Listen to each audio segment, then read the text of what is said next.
Welcome to the University of Michigan's Economics Department's graduate commencement for the class of 2020. My name is Mel Steffens and I am the interim chair of the Economics Department.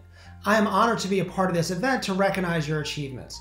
Past graduates from our Masters of Applied Economics program and our PhD program have gone on to work in academia, for governments, and in the private sector, not only within the United States, but also in countries around the world. The situation is no different this year. To our graduates, I want to congratulate you on this achievement. You have spent countless hours working and studying, not only in the classroom, but also at home, in the coffee shop, in the office, the computer lab, and many other venues as well, I'm sure. You should be incredibly proud of yourselves for successfully completing a challenging academic program which combines theoretical rigor with sophisticated empirical methodologies. We are excited to see you tackle the many challenges that the world faces, now equipped with the tools that you possess as economists. To the family and friends of our graduates, I would like to also congratulate you and thank you for all you have done to support our graduates. Graduates, be sure to take a moment to thank those who have supported you, whether that may be in person, virtually, or by some other means. Next, it is my pleasure to introduce Professor Chris House, who is a professor of economics. Professor House is also our director of graduate studies, where he has done a great job with our PhD program. Hi, my name is Christopher House. I'm the Director of Graduate Studies at the Department of Economics at Michigan. Every year, new PhDs graduate from Michigan in economics. This year is no different. Even though coronavirus prevents us from having in-person commencement events, we still want to recognize the hard work, creativity, and dedication that is reflected in the doctoral degrees earned by our graduates this year. In addition to serving as the DGS, I also teach part of the first year core macro sequence, so I've seen all of these students when they were just starting out, and it is truly impressive to see them again now that they've made it to this incredible stage in their careers. In this video, we'll talk about all our graduating PhDs and hear a little bit about their research.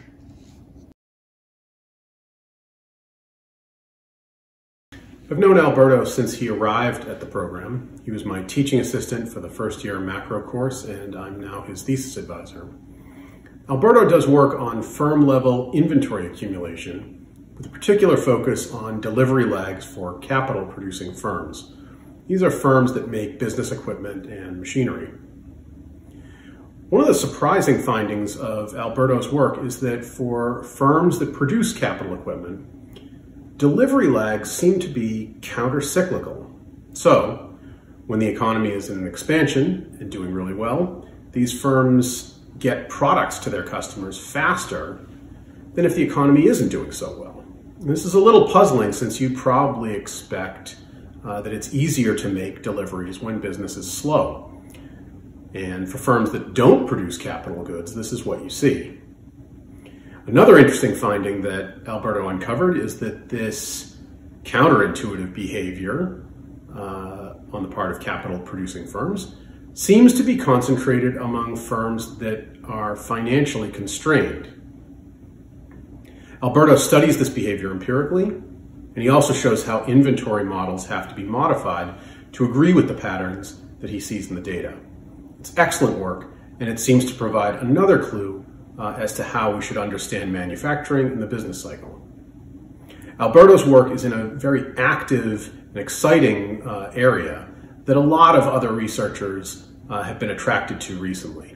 And I look forward to seeing more of this work from him in the future. It is my pleasure to introduce Luis Baldomero Quintana.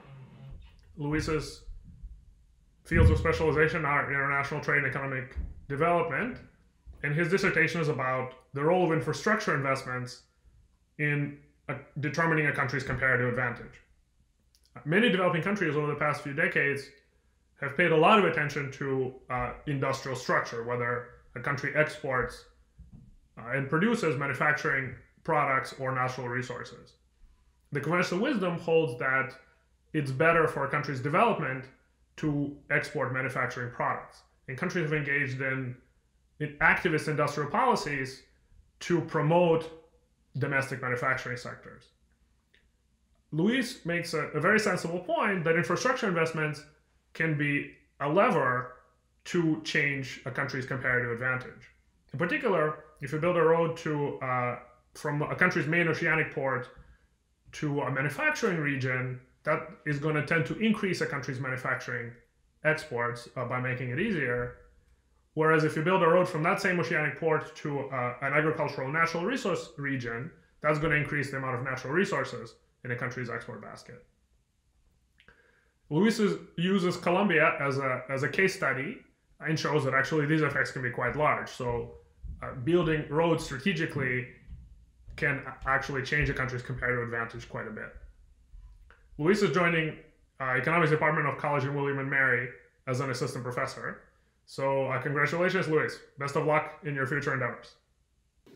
Thank you very much for attending this online ceremony, and congrats to Ariel for getting his PhD. So in his dissertation, Ariel wants to solve a long-standing puzzle in our field of study, which is the observed persistent decline over time in the work effort of low-skilled men. In another chapter of his dissertation, he notices that none of the typical explanations involving labor market features are able to square with this trend. So he insightfully thinks that maybe the explanation is in another market. And indeed, he shows that the explanation lies in the marriage market, in the fact that women over time reduce their interest in males with high career profiles because women are more able to provide for themselves.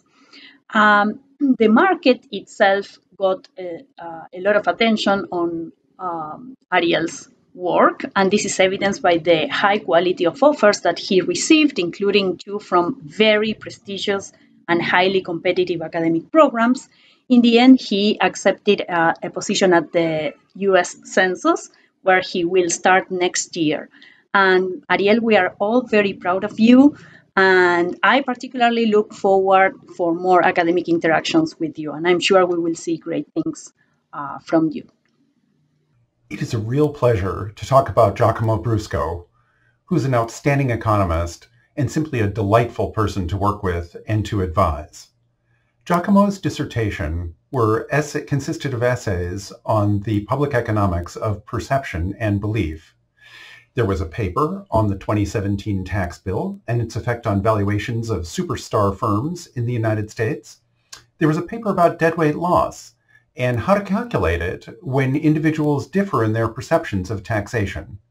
And there was a paper about the effect of policy uncertainty on firm investment and valuation. But I have to tell you that talking about Giacomo's papers doesn't really do justice to the experience of working with Giacomo and getting a window onto the way that creative and fascinating mind of his works. Giacomo is super smart, he's creative, he's insightful, he's very Giacomo, and that's a pretty wonderful thing. After graduation, Giacomo is off to the University of Oslo in Norway for a postdoctoral fellowship. And then after that, he's going to the University of Tübingen in Germany. I expect to see great things from him in the coming years. Congratulations, Giacomo. I am very proud to have the opportunity to say a few words about Avery Calkins. Avery came to Michigan after being an undergraduate at Carnegie Mellon University, which is where I taught before coming to Michigan. Although our times at Carnegie Mellon did not overlap, I am very glad that they did coincide here at Michigan, as it has been an absolute pleasure to work with Avery. In her dissertation, Avery investigates the causes of gender differences in higher education outcomes with an emphasis on college major choice. Her research is quite fascinating and important as it informs efforts to increase female participation in science, technology, engineering, and mathematics, otherwise known as the STEM fields, a topic of which there has been much interest in recent years. Avery's first dissertation chapter, titled Gender, Grades, and College Major During the Dot-Com Crash, is an excellent study. If you recall, from the mid-1990s through the early 2000s, the NASDAQ stock index rose by roughly 500% before losing almost all of these gains by the end of 2002. Starting salaries in computer science and closely related engineering fields rose and fell during the boom-bust cycle. Similarly, the number of computer science majors increased dramatically during the dot-com boom and fell during the bust. However, most interestingly, the percentage decline during the bust in computer science majors was twice as large for women as it was for men. These facts led Avery to investigate gender differences in the decision to major in computer science. Using detailed information from a large public university with a top 25 computer science program, Avery finds that during the dot-com bust, these decreases were larger for women than for men at every stage of the degree process. Whether or not they take computer science classes, whether or not they declare a major in computer science, and of course, whether or not they finish with a computer science degree. Avery develops a structural model in which students are allowed to make choices across classes and majors at all stages of this process. She then uses her estimates to investigate the impact of interesting counterfactuals to better understand the role of gender differences in this context. For example, there's been a recognition in many STEM fields that gender differences in grades can arise due to differences in evaluation, that is, grading methods that are being used. Interestingly, Avery noticed larger gender grade differentials in computer science than in engineering. Avery's analysis finds that closing the gender grade gap in computer science to match that in engineering can explain more than 1/3 of the gender difference in the computer science major choice that we witnessed during the dot-com bust. Overall, this paper makes an outstanding contribution to our understanding of a very important issue. In another thesis chapter, Avery examines the earlier transitions of some colleges and universities from providing single-sex education to offering co-education and its impact on women majoring in STEM. In a separate dissertation chapter, Avery examines whether or not there are tipping points in college majors. That is, if a major becomes too female or too male, does that hasten the movement of members of the opposite gender outside of that major? These works are also quite impressive and further add to our understanding in this area. As I mentioned before, it has been an absolute pleasure to interact with Avery over the past few years as her advisor. To Avery's family, I'm sure that you are immensely proud of her, and I'm sorry that circumstances prevent me from conveying these words in person. Avery, I wish you nothing but the best as you move on to the next phase of your career and your life. Kimberly is a great researcher. Her dissertation studies the welfare effect of streaming services. Since about 2010, we have seen a rapid expansion of streaming services such as Amazon Prime, Hulu, Netflix, which are probably used a lot now. And there are good reasons to believe that these streaming services increases welfare, but we don't know how much. To the best of my knowledge, Kimberly's dissertation is the first to quantify the welfare effect of such streaming services. Kimberly is really fun to advise, and she's organized. She always followed up. She always started a meeting with reminding me of what we talked about last time. So she was really easy to advise until the end. She had so many job offers, academic, non-academic, government, industry. They're all good options. So she was a problem, but a happy problem. Eventually, she decided to go to the Federal Trade Commission, and I think she will do great there. And Kimberly, I wish you all the best, good luck, and I hope to see you around in conferences. Hello, I'm very happy to introduce Peter DeFlieger today for the graduation video. Peter's dissertation touches on a lot of different areas in labor economics, but his job market paper focuses on how physicians make decisions about treating their patients. So sometimes we observe physicians doing things that appear to be inefficient or wasteful. For example, maybe they have their patient on an expensive brand name drug when there's a super cheap generic version that's available. So Peter investigates these types of decisions, making use of a law change in Belgium that encouraged physicians to switch their patients onto cheaper drugs. And what he finds, which is actually surprising, is that one of the reasons that physicians don't make these types of switches from expensive to cheap drugs is that the patients themselves don't always fully benefit from switching onto the cheap drug.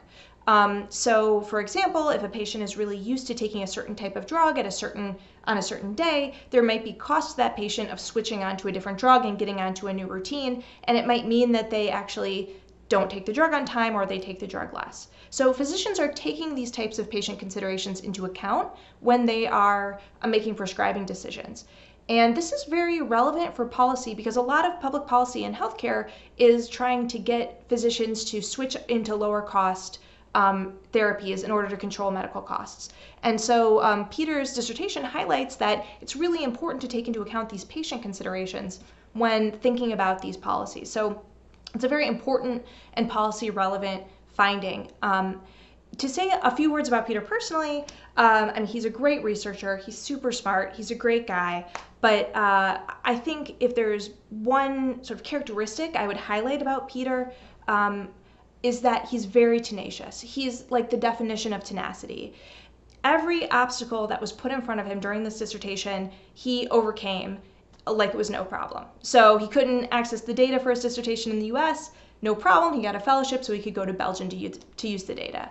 The Belgian server didn't have the programming language he needed to estimate the model. Hey, no problem. I'll just learn how to do it using a different programming language. So every obstacle that was put in front of him, he overcame, and he ended up writing a great dissertation. And I'm sure he's going to continue being successful at his new position at Uber, which he starts this summer. So congratulations, Peter. It's been such a pleasure working with you these past few years, and best of luck going forward at Uber.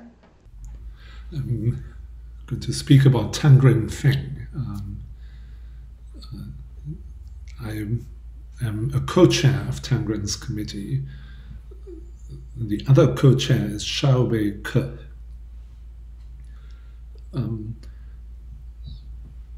I remember, well, the first time, or one of the first times that I talked to Tangren, it was after one of my lectures in the first year course sequence of the PhD program.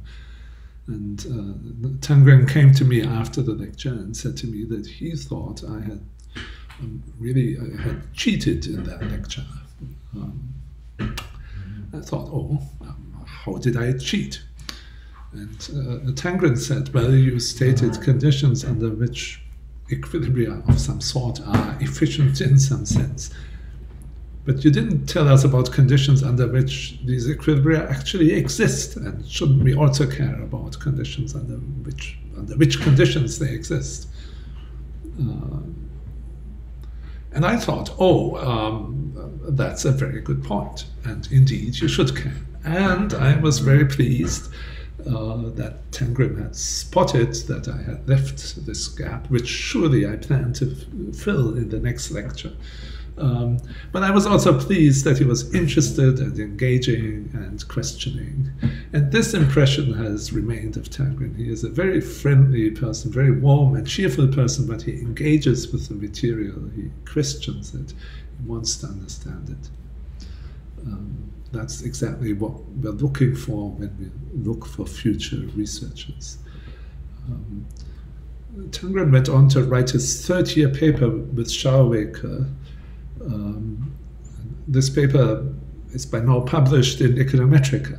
That's amazing. It's an amazing achievement for a PhD student of ours to have a publication in Econometrica before entering the market.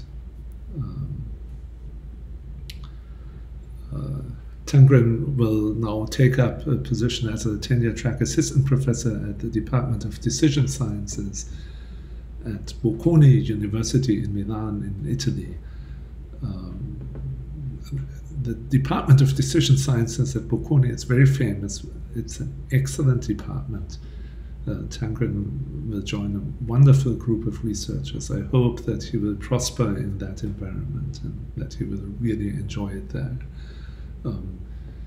We are sad to see him go. He is an important member of our theory group here at Michigan. But you have to let them go at some point. I hope he will stay in touch, and I wish him all the best for his time in Italy. Hello, my name is Brian Jacob, and I'm here to speak about Max Gross. I worked with Max for about 5 years and had the pleasure of chairing his dissertation committee. Max is one of the students that advisors dream about. Smart, hardworking, curious, and determined to use the tools of economics to make the world a better place. For his dissertation, Max studied the U.S. foster care system, leveraging a clever and instrumental variable strategy to identify the causal impact of foster care placement on child safety and educational outcomes. Max finds that foster care leads to substantial improvements in child safety and educational performance, including school attendance and standardized test scores. His work has important implications for child welfare policy and the everyday practice of child welfare workers throughout the country. Max is starting a new job in July, working for Mathematica Policy Research, continuing to investigate child welfare and education programs. Congratulations, Max. You did a great job, and I wish you the very best of luck and look forward to collaborating with you in the future. Hello, I'm happy to speak with you all today about Bhanu Gupta. He's a student with whom I've had the pleasure of working over the past several years now. His work is in the area of public economics with attention to South Asia and to fiscal capacity. What's that? That's the idea that when the tax collector shows up, often there are no taxes to be collected because the firms are hiding or evading in some way. Bhanu contributes to this general area by looking at a program that was rolled out by the Indian government in which firms were required under some circumstances to enlist the services of a third-party auditor in preparing their balance sheets, income taxes, and importantly, their tax returns. He brings out a series of cutting-edge tools to look at how firms respond to the incentives that were put into this package. Indeed, he developed some of these cutting-edge tools himself for this purpose. Interestingly, he finds that firms are quite attentive to these incentives and do all kinds of gymnastics to avoid being audited. And curiously, sometimes when they are audited, it appears that the auditors engage more in helping the firms evade taxes than actually helping the government collect them. Some of Bhanu's other work is also focused on public questions, but have a human capital component. For example, he looks at how much school subsidies that encourage kids to stay in school come back to the government in the form of higher taxes paid by people who earn more as adults if they get more school. All of these things portend an excellent professional beginning as Bhanu starts his job at Ashoka University in the fall. On a personal note, I would say that it's been a pleasure to work with Bhanu. I've come to know him fairly well during this time. Underneath his calm demeanor, there's a thoughtfulness and there's a basic decency that the world needs more of these days. I will miss him, and I hope that we'll stay in touch, and I wish him the best of luck. I have known Anirudh for years, ever since he took the second-year graduate course with me. He's smart and hardworking.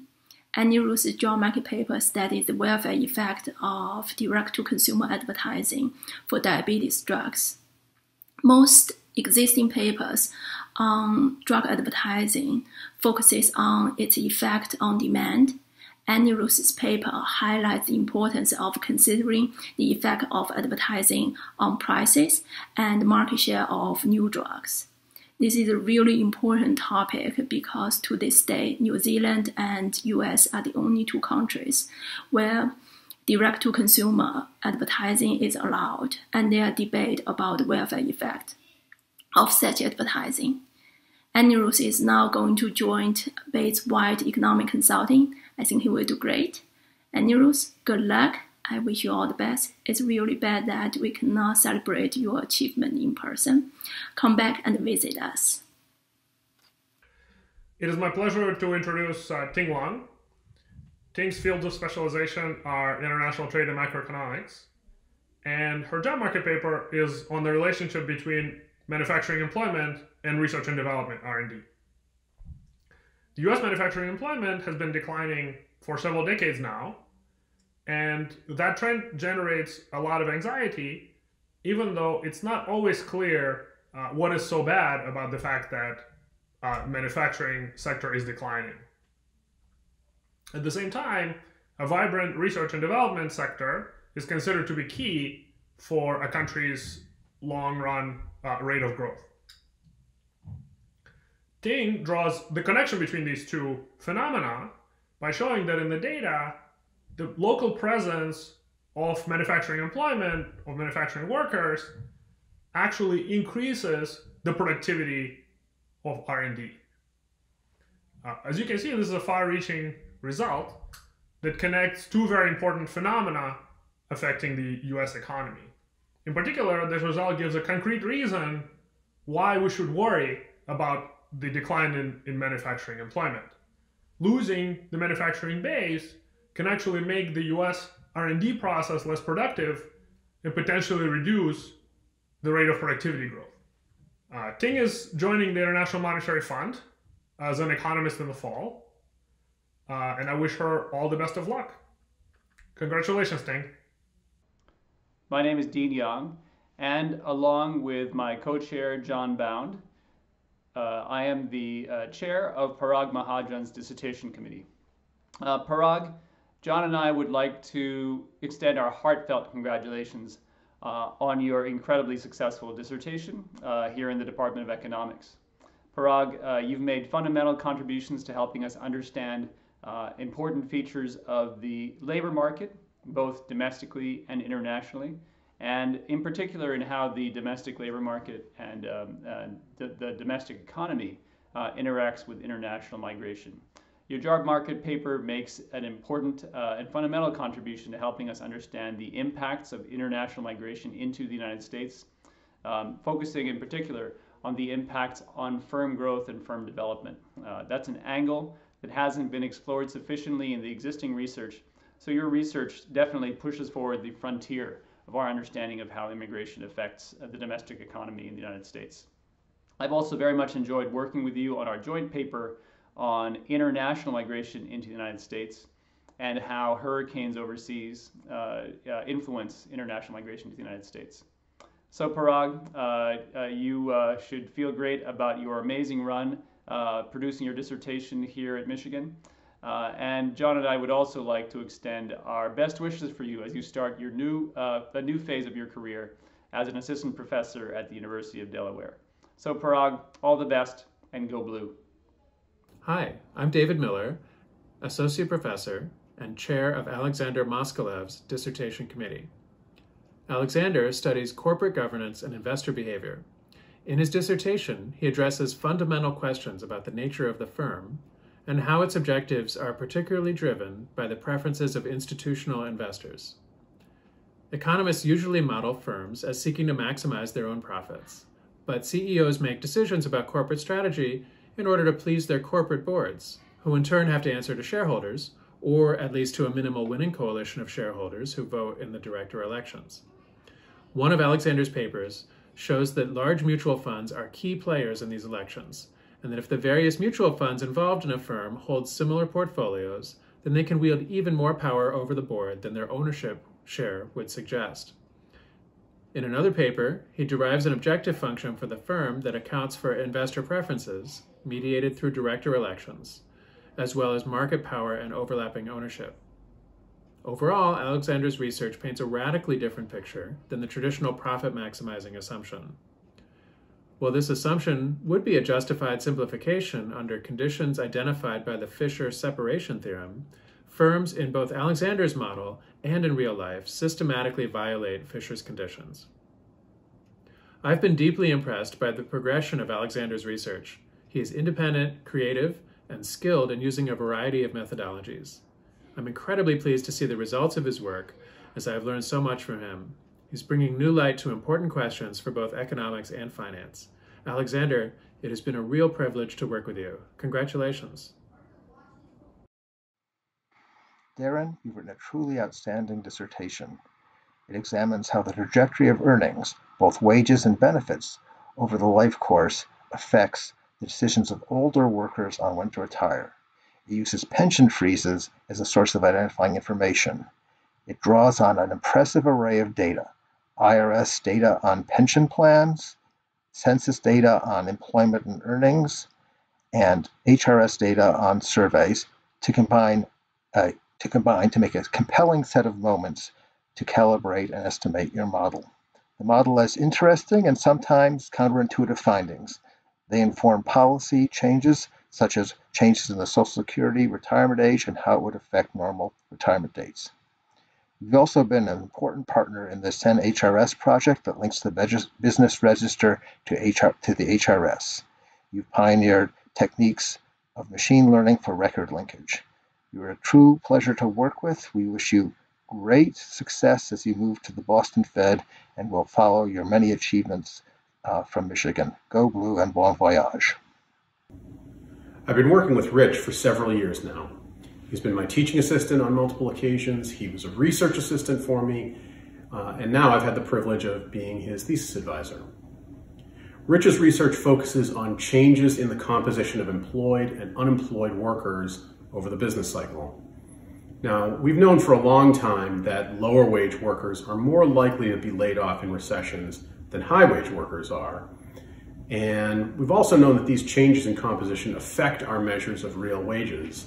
And they also affect labor market conditions at the aggregate level. One of the things that Rich is looking at is whether there's any evidence that higher quality workers are retained in downturns relative to lower quality workers. And surprisingly, Rich finds only limited evidence of this effect.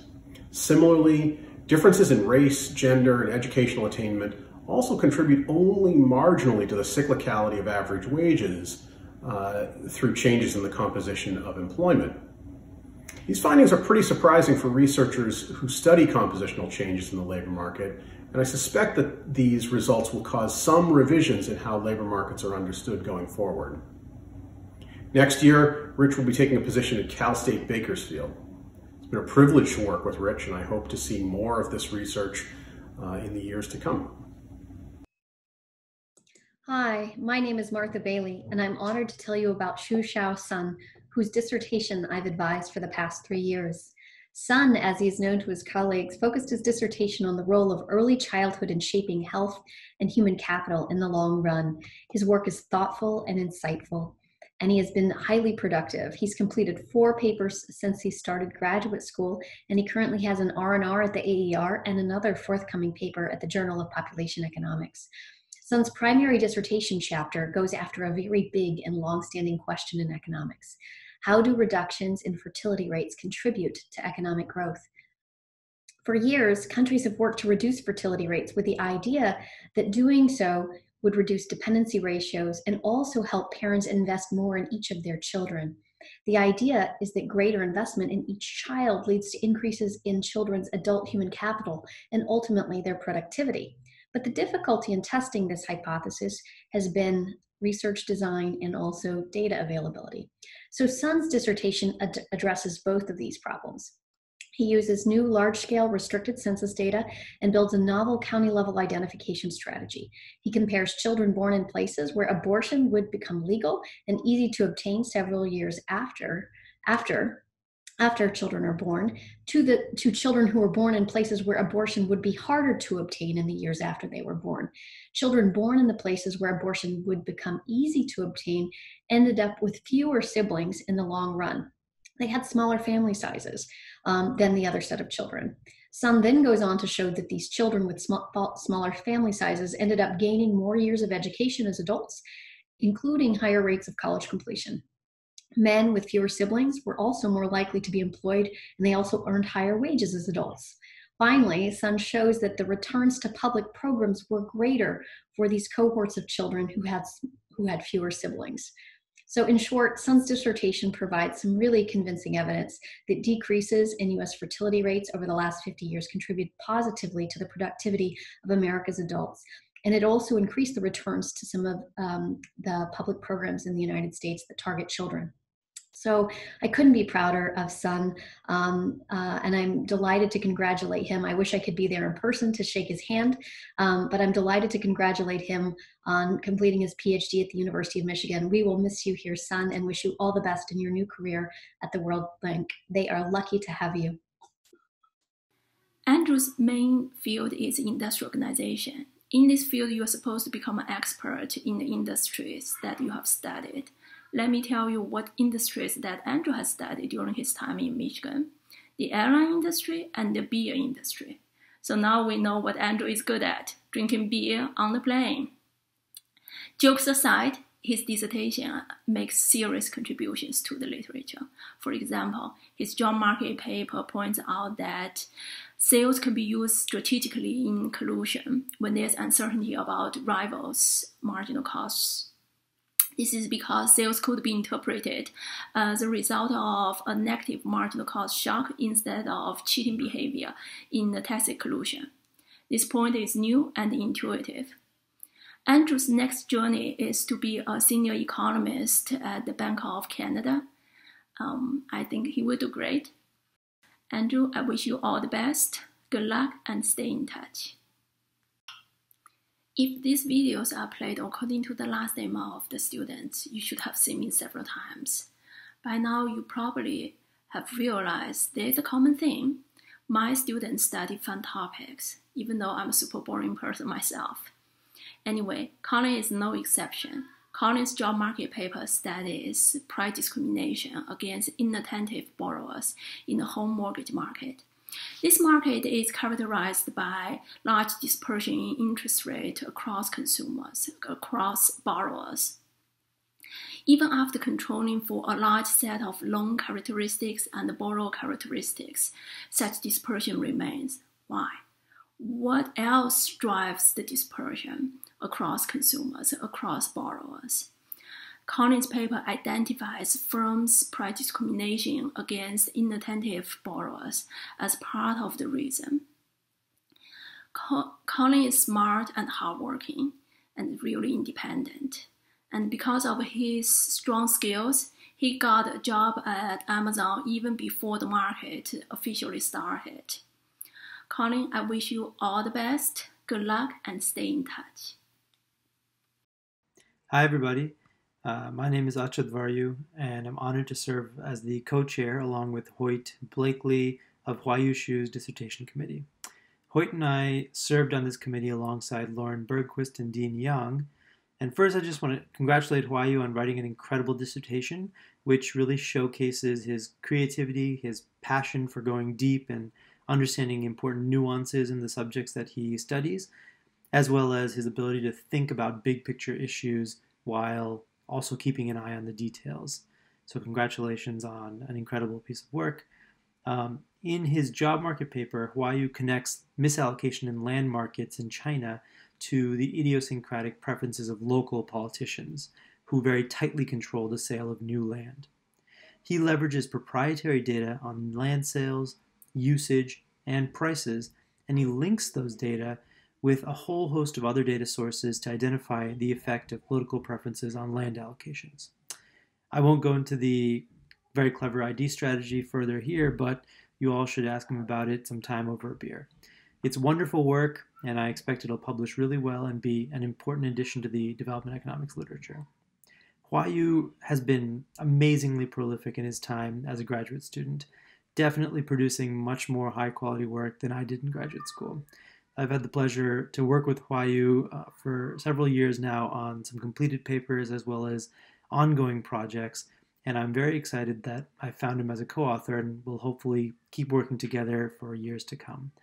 Huayu is headed back home to China after graduation to take up an exciting position as assistant professor at Peking University's National School of Development, where he'll be continuing his research agenda as well as teaching mid-career development professionals from all over the world. So Huayu, while I'm sad that you're leaving Ann Arbor, I am so happy for you, and I wish you all the best in your future endeavors. You're going to do a great job, and congratulations again.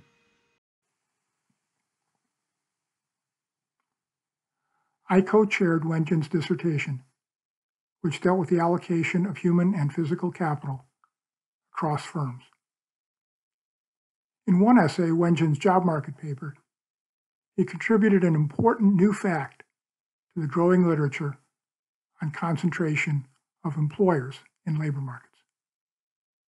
He found that during the Great Recession, areas that had a small number of large employers suffered sharper employment declines than areas with large numbers of small employers.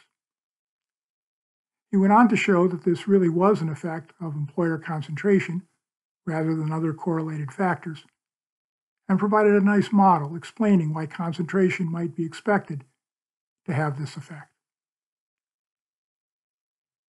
Wenjin's co-chair, Jagadish Srivadasan from the Ross School of Business, asked me to add, "It's been a pleasure to work with Wenjin on 2 papers we are co-authoring. In addition to being delightfully quick and rigorous in his work, Wenjin also has an admirable ability of politely but firmly questioning any half-baked arguments I put forward, which happened often.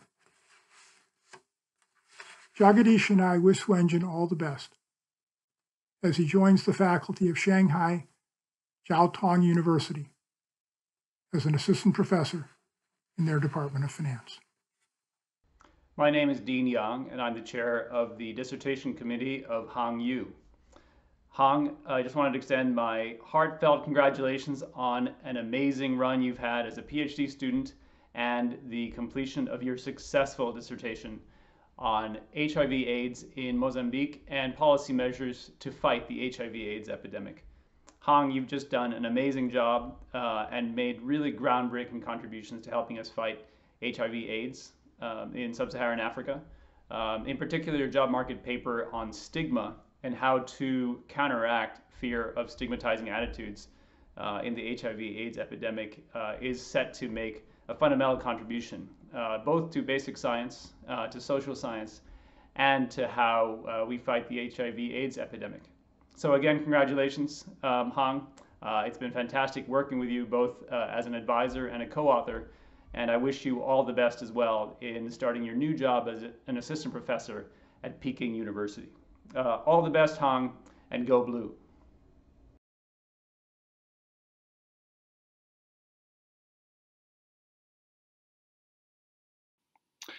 Hello, everybody. I welcome you and congratulate you students who are graduating from our Masters in Applied Economics program. So glad to have you, well, not here, but coming in to watch this video and the celebration of all of our graduates this year. I also want to thank all those others who are watching this to celebrate their children's and their friends' graduation from our program. Our Masters in Applied Economics program is one of the oldest of its kind in the world, certainly, maybe the oldest, I don't know. It has had a very rapid increase in recent years in the number of students who've gone through the program, and it's continuing to grow. It includes core courses in, of course, economics and in statistics and in econometrics. All of them, though, are focused on the practical tools that students will be able to use on the job after they leave our program. This is very much in contrast to what is part of our PhD program, where the students learn certainly valuable but much more abstract tools to be used in high-level economic research. Our students go on to, and sometimes they go back to, jobs in the real world that they will be doing where they'll be doing economic analysis. They'll be solving real problems in real organizations, in the private sector and in government, in many different contexts. A distinct feature of our program is that the students take a lot of courses outside of the economics department. They don't have to, but they mostly do, in courses in business, in public policy, in health, in information, and also in other departments in LS&A, such as mathematics and statistics. Our students, by using these outside courses, are able to tailor their education to their particular interests and to their particular needs, what their goals are in going forward. So that is a quick description of our program. And I'm not quite sure why I'm telling you this, at least you graduates, because of course you know all this. But maybe this will help you to remember what was distinctive about this and to tell others about it as you go forward. I very much hope, and so does Julie, that all of you will stay in touch with us. Keep us informed of where you are, what you're doing, how we can be in touch with you. We want to be in touch with you because we want to get your help in advising our future students, especially on those courses outside the econ department, which Julie and I only know through hearsay, hearing about it from you students. But you'll be able to look back on it and help our future students in their decisions as to what to take. Now, if this were a normal year, of course, we'd all be together in the big room there in Lorch Hall. And I would now call on each of you to come forward, and I would congratulate you on your getting your degree. I'm so sorry that we can't do that this year, but please know that I am very proud of each and every one of you for completing your degree, and I wish you the very best moving forward. This is a very difficult situation that we all find ourselves in. I hope the world environment is going to improve and get us back to something close to normal. But I do think that you, having gotten this degree, will be better fixed to move forward in that world than you might otherwise be.